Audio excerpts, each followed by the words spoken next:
ครับเจอกันนะครับในช่องช่างยอดมงกฎวันนี้เรามาดูเรือยาวจำลองกัน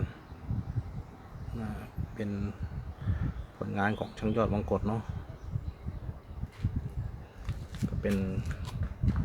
งานของที่ลูกค้าสั่งเข้ามานะครับเป็นออเดอร์นี้งานก็ประมาณ80 กว่า%ละก็เหลือติดชื่อเคลือบสีแล้วก็ผูกผ้าก็เสร็จสมบูรณ์นะครับ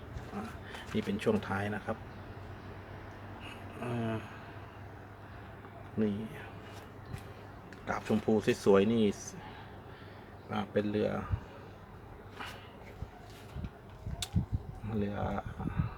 ปัญญาปอนำโชคจากปทุมธานีนะครับนี่สีสวยเลย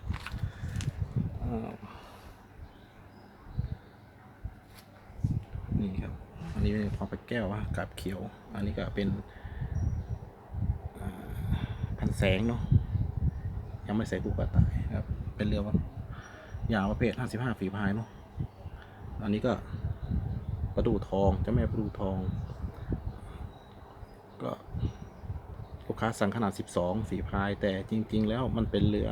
55 ฝีพายเนาะนี่อันนี้เอาผลงานที่มันทำใกล้เสร็จแล้วมาให้ดูกันไปก่อนเพราะว่าช่างไม่ค่อยมีเวลาเนาะเดี๋ยวถ้ามีเวลาแล้วจะมานำเสนอวิธีขั้นตอนการทำตั้งแต่การเตรียมไม้เลยเนาะเตรียมไม้